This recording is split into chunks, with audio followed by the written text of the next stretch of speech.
नमस्कार दोस्तों, कैसे हो आप सब। मेरा नाम है विजय कुमार और आप देख रहे हैं कॉमिक्स पिटारा चैनल को। दोस्तों, अगर आप इस चैनल पर नए हैं या अभी तक हमारे चैनल को सब्सक्राइब नहीं किया तो प्लीज़ हमारे चैनल को सब्सक्राइब कर देना और साथ में लगे बेल आइकन को जरूर प्रेस कर देना। दोस्तों, हम लोग कॉमिक्स पढ़ रहे थे संजीवनी, जो कि बाकीलाल और भोकाल का 2-in-1 विशेषांक है। दोस्तों, इसका पहला पार्ट मैंने ऑलरेडी इस चैनल पर अपलोड कर दिया है, तो अगर आपने पहला पार्ट नहीं देखा है तो सबसे पहले जा करके देखिए, तभी आपको पूरी कहानी समझ में आ पाएगी और आप सभी कैरेक्टर को अच्छे से जान पाएंगे और आगे की भी कहानी आपको अच्छे से समझ में आएगी। तो चलिए उसके बाद की कहानी को शुरू करते हैं। यहाँ तक हम लोगों ने पढ़ लिया था पिछले पार्ट में, अब इसके आगे की कहानी शुरू करते हैं।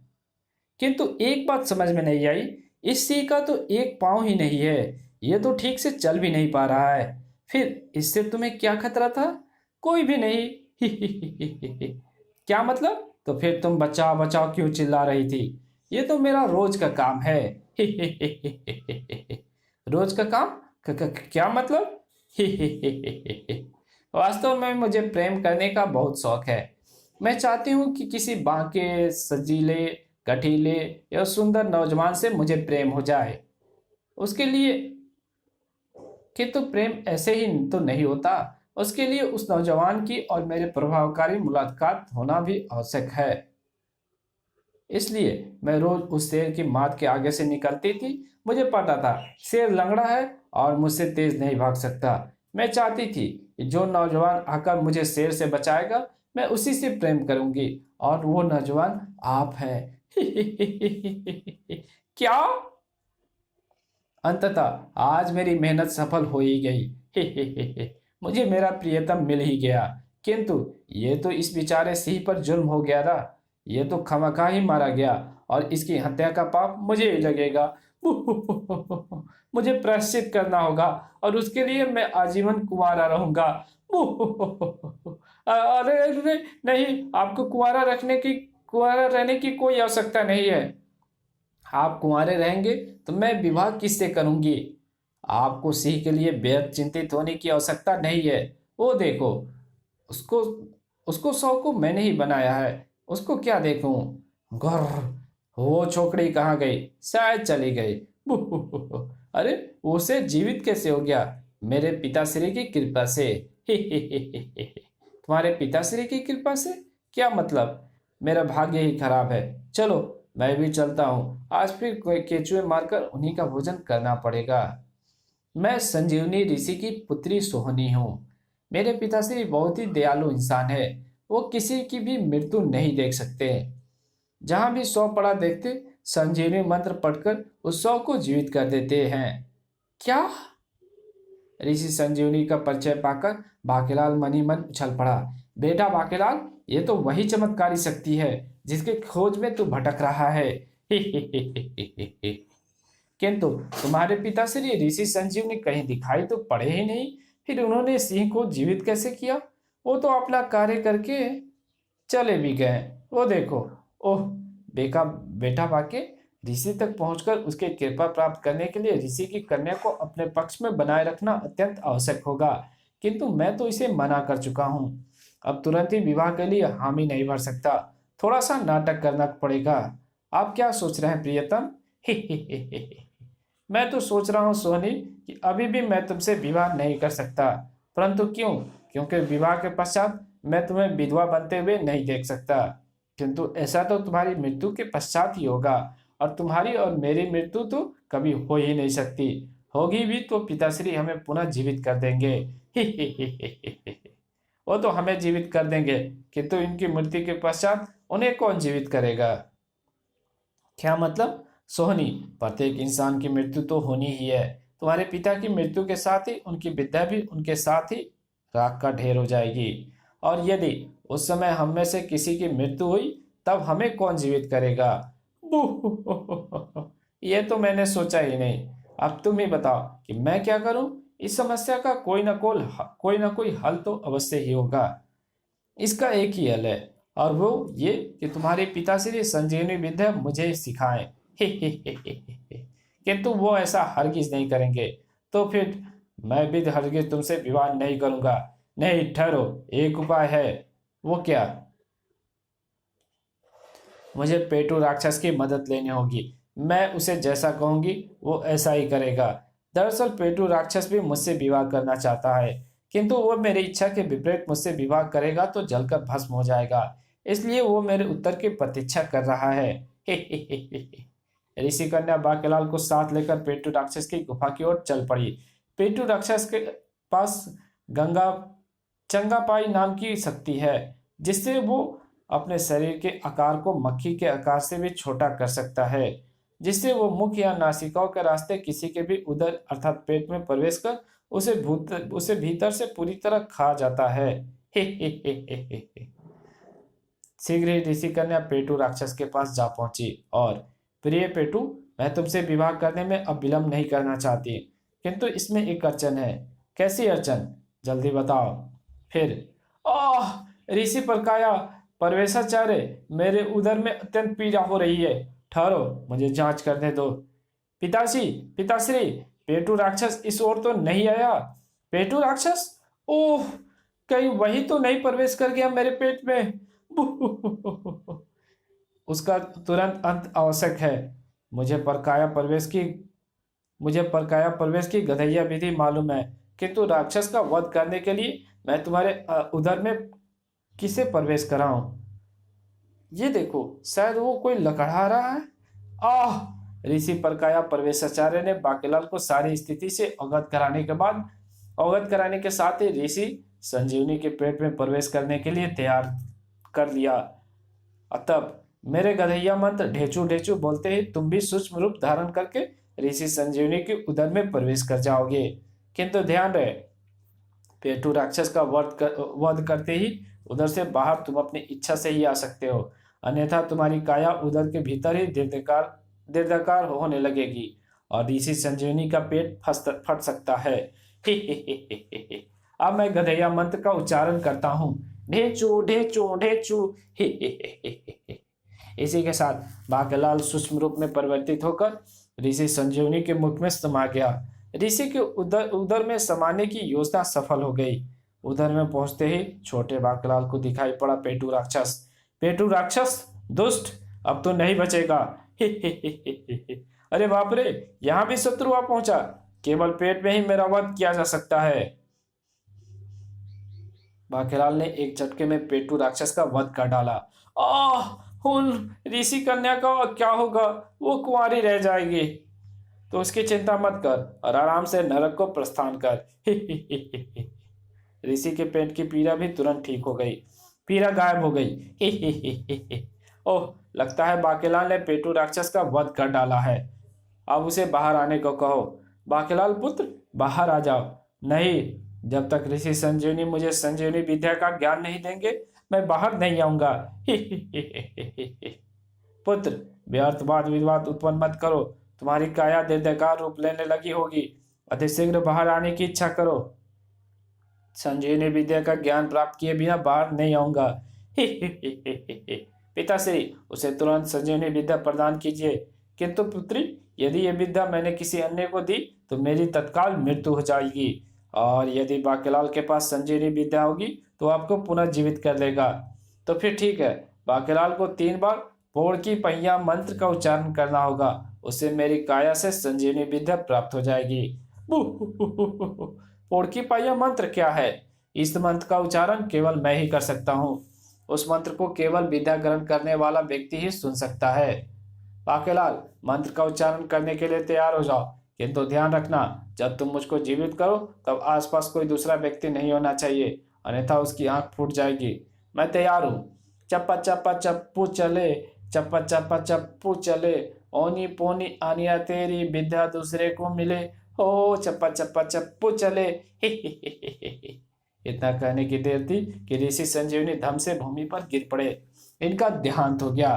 क्या पिताश्री, आप मुझे छोड़कर चले गए?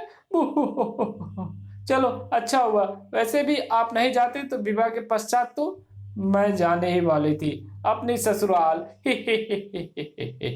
बाकेलाल अपनी इच्छा से तुरंत बाहर आ गया। पुत्र, अब इनको पुनर्जीवित कर दो। किंतु तनिक ठहरो, इस विद्या का प्रयोग होते हुए देखना वर्जित है। देखने वाला नेत्रहीन हो जाता है। हमें जाने दो। आओ पुत्री, मैं जानता हूँ, क्योंकि ऋषि संजीवनी का क्या भरोसा, ये जीवित होते ही धोखे से प्राप्त की गई विद्या वे मुझसे पुनः वापस छीन ले। चल मेरे घोड़े, टिक टिक टिक। अब मुझे किसी का भय नहीं रहा, किंतु मुझे यह विद्या अपने किसी विश्वास पात्र को ही सिखानी होगी, ताकि यदि मैं मोटे की मृत्यु की योजना बनाता हुआ मारा जाऊं तो मुझे मेरा वो विश्वास पात्र मुझे जीवित कर ले। किंतु ऐसा इंसान कौन होना चाहिए जिसे मैं ये विद्या सिखाऊं। इधर विकासनगर में शिकार सिंह अन्य कुछ रजाओं के साथ लेकर भोकाल के समक्ष पहुंचा। मेरा विश्वास करो भोकाल, विशालगढ़ के राजा विक्रम सिंह के पास ही वो संजीवनी विद्या है जिससे उसने राक्षस आचार्य को पुनर्जीवित कर दिया था, ताकि वो विकासनगर में तबाही मचाकर उसे निर्बल बना सके। इस विद्या के बल पर वो मनमानी कर रहा है। उसने एक छिपी सेना का गठन किया है जो उसका नाम सामने आए बिना अपना काम करती है। उसने हमारे कई सैनिकों को मार डाला है। कहीं छोटे राज्य पर आक्रमण करके उसका खजाना छीन लेना तो उसके लिए आम बात है। हाँ, ये सच है, हम अभी इस रहस्य को नहीं जान पाए थे। शत्रु सेना के सैनिक मरकर पुनः जीवित कैसे हो जाते हैं। संजीवनी के दम पर राजा विक्रम सिंह चक्रवर्ती सम्राट बनना चाहता है। अब वो विकासनगर पर चढ़ाई की योजना बना रहा है और उसको केवल तुम रोक सकते हो भोकाल। यदि ऐसी बात है तो मैं उसे अवश्य रोकूंगा। भोकाल शिकार सिंह एवं अपनी सेना के साथ निकल पड़ा विशालगढ़ पर आक्रमण करने। चलो साथियों, भोकाल तुम्हारे साथ है। इस समय विकासनगर में कान कच्चा युग चल रहा है। कोई भी किसी भी समाचार पर तुरंत विश्वास कर लेगा। इसलिए जो कार्य मैं कर रहा हूँ उसका आरोप मैंने विशालगढ़ के राजा विक्रम सिंह पर मढ़ दिया है। अब विशालगढ़ एवं विकासनगर दोनों ही शक्तिशाली राज्य आपस में लड़ मरकर तबाह हो जाएंगे। तब हमारे महाराज अजित सिंह बनेंगे चक्रवर्ती सम्राट। भोकाल को अपनी बात का विश्वास दिलाने के लिए मैंने 2-4 छद्म भेषधारियों को राजा के रूप में अपने साथ रख लिया था। इधर से बाकीलाल विशालगढ़ की ओर बढ़ा चला जा रहा था। ओह, ये तो वही कूप है जिसे मेरी ही देखरेख में खुदवाया गया था। चलो थोड़ा जल पीकर अपनी प्यास बुझा लो। फिर जैसे ही बाकीलाल ने कुएं से जल खींचना चाहा, अरे मैं केवल पानी पीना चाहता हूँ। कुएं में तुम्हारा स्वागत है बाकीलाल। यहाँ तुझे पानी ही पिलाऊंगी, आजा मेरे लाल। ओह, शायद ये मेरी इच्छा पूर्ण करने के लिए मुझे कुएं में ले जा रही है। ऐसा ही तो स्वप्न में देखा था मैंने। विशालगढ़ में युद्ध के समाचार के साथ ही सनसनी फैल गई। घबराओ मत सेनापति, हम युद्ध का उत्तर अवश्य देंगे।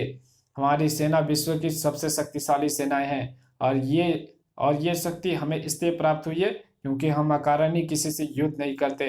तो मैं अपनी सेना को तैयारी का आदेश देता हूँ। किंतु महाराज, बाकीलाल भी तो यहाँ नहीं है। बाकीलाल के लौटने तक हम युद्ध पर विजय भी पालेंगे। विक्रम सिंह सेनापति एवं सेना को लेकर भोकाल के आक्रमण का उत्तर देने निकल पड़ा। चलो साथियों, युद्ध का जवाब युद्ध से ही हो सकता है। ठीक उसी समय कुएं में कौन हो तुम? मैं हूँ इचक रानी, ऋषि संजीवनी की दूसरी पुत्री, जो यहाँ दफन थी।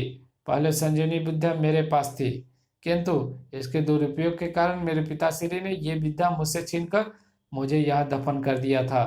अब वो विद्या मुझे कभी भी नहीं मिल सकती, किसी की इच्छा से भी नहीं। तब से मैं एक अच्छा काम करने को तरस गई हूँ, क्योंकि उसके बिना मैं यहाँ से मुक्त भी नहीं हो सकती हूँ। टे टे उदास ना हो रानी। अरे, बोलने वाला तोता।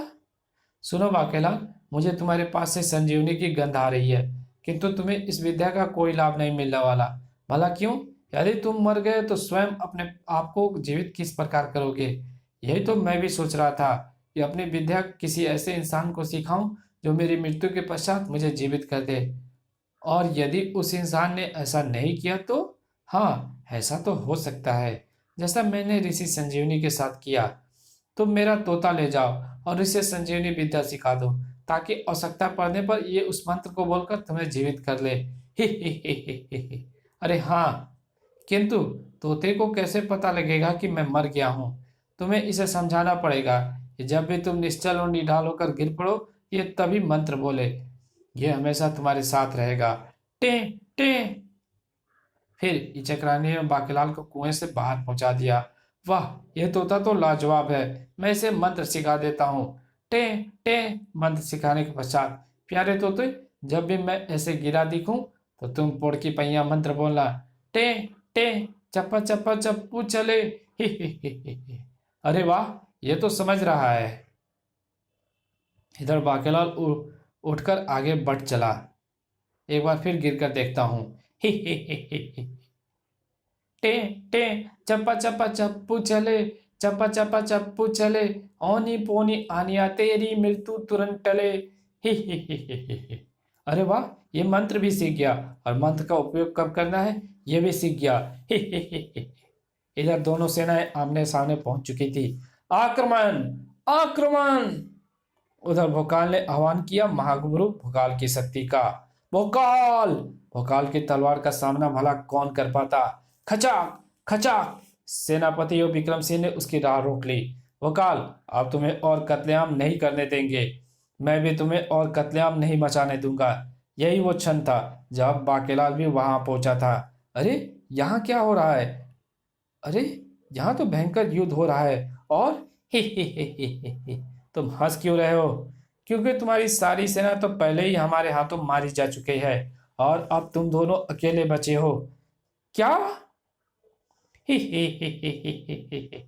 तुम हंस क्यों रहे हो। शायद दुख से ये लोग पागल हो गए हैं। हमें तो ये सोचकर हंसी आ रही है कि तुम्हारी सारी सेना भी हमारे हाथों मारी जा चुकी है और अब तुम दोनों अकेले ही बचे हो। क्या। टनाक।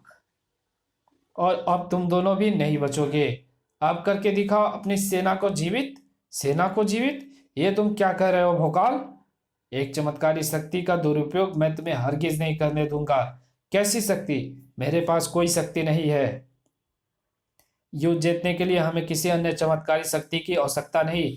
हमारी सेना की दूसरी खेप आती होगी तुम्हें नाक को चन्ने चबाने। ठीक है, तब तक मैं प्रतीक्षा करता हूँ। बेटा बाकेलाल, यही क्षण है। जल्दी से संजीवनी विद्या का प्रयोग करके भोकाल की सारी सेना को पुनः जीवित कर दे ताकि भोकाल की सेना मिलकर विक्रम वो आने वाली उसकी सेना का वध कर डाले। बाकेलाल तीव्र गति के साथ आगे बढ़ा किंतु सेनापति की निगाह उस पर पड़ ही गई। महाराज, वो देखिए बाकेलाल। ये बाकेलाल इस प्रकार रणभूमि की ओर क्यों भागा जा रहा है। सहसा बाकेलाल ठोकर खाकर गिरा। उसका माथा एक पत्थर से टकराया। वो तुरंत मूर्छित हो गया। बाके को निढाल पाकर टेंटे तोता जोर जोर से संजीवनी मंत्र बोलने लगा। चप्पा चप्पा चप्पू चले, चप्पा चप्पा चप्पू चले, ओनी पोनी आनिया तेरी मृत्यु तुरंत टले। उसके मंत्र बोलने पर भी जब बाकेलाल नहीं उठा तो बार बार हजारों मंत्र बोलता चला गया। चप्पा चप्पा चप्पू चले। ही। अबे कमाल है, जीवन का चप्पू बाकेलाल पर चल ही नहीं रहा। ही। किंतु अरे ये क्या, हमारी सेना जीवित हो गई। हमारी भी सारी सेना जीवित हो गई। ही। ये कमाल अवश्य ही बाकेलाल का है। तोता वही लाया है। जैसे जैसे मंत्र बोलता जा रहा है सैनिक जीवित होते जा रहे हैं। यदि तुम शत्रु होते तो केवल अपनी सेनाओं को जीवित करते। इसमें कोई रहस्य है। हाँ, यदि तुम शत्रु होते तो तुम भी ऐसा ही करते। भोकाल, शिकार सिंह फरार हो रहा है। उसके मन में चोर है। भोकाल ढाल की मदद से उड़ा। खचाक। नहीं, मुझे क्षमा कर दो। षड्यंत्रकारी मैं हूं। आप दोनों महाशक्तियों को लड़वाकर आपका वध करवाना चाहता था। मुझे असत्य सूचना देकर बरगलाने वाले शिकार सिंह को तो मैंने वध कर दिया। तभी बाकेलाल होश में आ गया और हकीकत का पता चलते ही उसने अपना सिर पीट लिया। सत्यानाश हो तेरा टेटे तोते। तूने की सेनाओं को जीवित कर दिया। किंतु बाकेलाल, तुम्हारे पास ऐसी संजीवनी विद्या कहाँ से आई। बाकेलाल को अपनी सफाई में उत्तर तो देना ही था। ओ महाराज, मुझे जैसे ही इस युद्ध की विपत्ति का पता चला तो मैं इस युद्ध की होने को तो नहीं रोक सकता था, किंतु संजीवनी द्वारा इस होनी को अनहोनी बनने से अवश्य रोक सकता था। संजीवनी कुएं में थी। तभी तुम्हारा धन्यवाद बाकेलाल। तुम्हारे हाथों एक परोपकार का कार्य करवाकर मैं कुएं की कैद से मुक्त हो गई। अच्छा बाकेलाल, तुम्हारी सारी संजीवनी विद्या तो सैकड़ों सैनिकों को जीवित करने में ही खर्च हो गई। तो अब टेटे तोता तुम्हारे किसी काम का नहीं रहा। मैं इसे अपने साथ ही ले जा रही हूँ। ही। क्या। सत्यानाश। सैकड़ों सैनिकों के जीवित होने का फल संजीवनी को भी मिला और इसी संजीवनी भी जीवित हो उठे। तब बू मैंने तो कुएं के रूप में मोटे मुच्छर के लिए गड्ढा खोदा था और मैं ही उसमें जा गिरा। तब फिर मेरा की होऊंगा, तब बाके ता फिर दे पुच्ची। बेटा गर्ल, इसी के साथ ये कहानी यहीं समाप्त होती है। मिलेंगे एक और नए कमाल के एपिसोड में और एक नए कमाल के कॉमिक्स के साथ। तो फिर तब तक के लिए बाय और सेफ रहिए, हेल्दी रहिए और हंसते रहिए, मुस्कुराते रहिए।